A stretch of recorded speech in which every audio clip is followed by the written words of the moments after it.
Hey guys, welcome to another video. This week I'm making a no-sew plush squirrel. I'm going to be using these fuzzy leggings to make the squirrel, but you could easily use a fluffy sock. First thing I'm going to do is just map out the length of the leggings that I'm going to need for this and cut off that piece. I have actually made a squirrel out of this fabric before using the same process of hot gluing it together.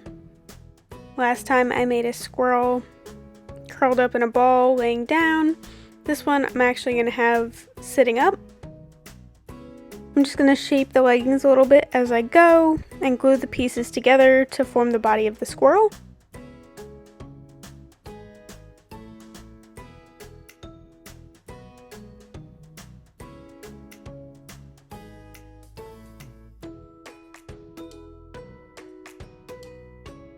Once I have the basic shape of the body, I'm going to start to fill it with fiber fill.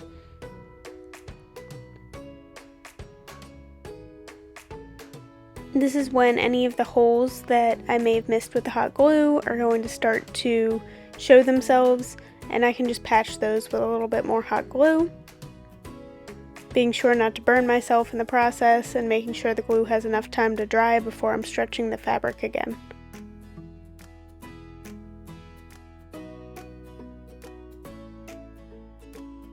And once the glue has dried, I can further refine the small details like the face and cut off any loose threads.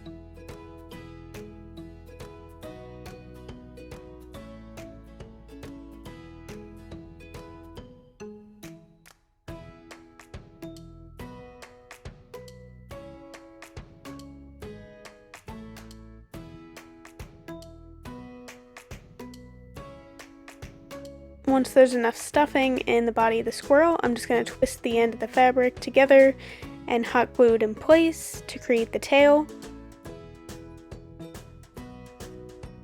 And that'll be the base of the body of the squirrel.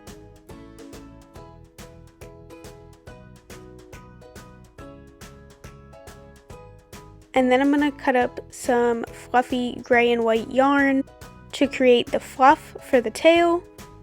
And I'm just making sure to break this up as much with my fingers as I can so that it looks less like yarn and more like the fur of the squirrel. And then I'm just going to hot glue it on to the tail.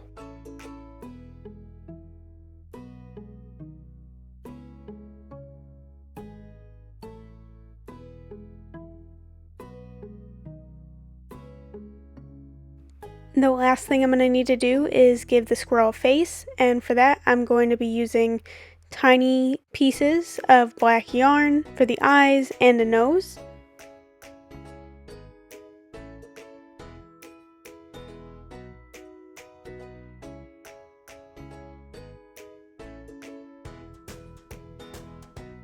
And for the ears, I'm just going to clip off a little bit more from the leggings scraps that I have and glue those in place.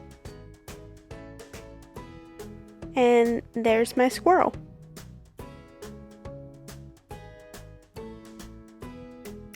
And I'm actually going to take this a step further and incorporate this squirrel and my previous squirrel into a tabletop display piece. So I bought this clear plastic greenhouse box. And I'm just going to arrange some artificial leaves and some pine cones in here along with the squirrels and some fairy lights to create something that will easily house the squirrels and also be a nice decoration. And I'm really glad I stumbled upon this box while I was looking for craft supplies because it's a really versatile thing. You could put whatever you want in it, and it could be for any season. This one in particular is more fall, winter, but I'll probably leave it out all year round just because of the squirrels. I think they're very cute, and I did want a spot where I could display them without them leaving lint all over my craft room.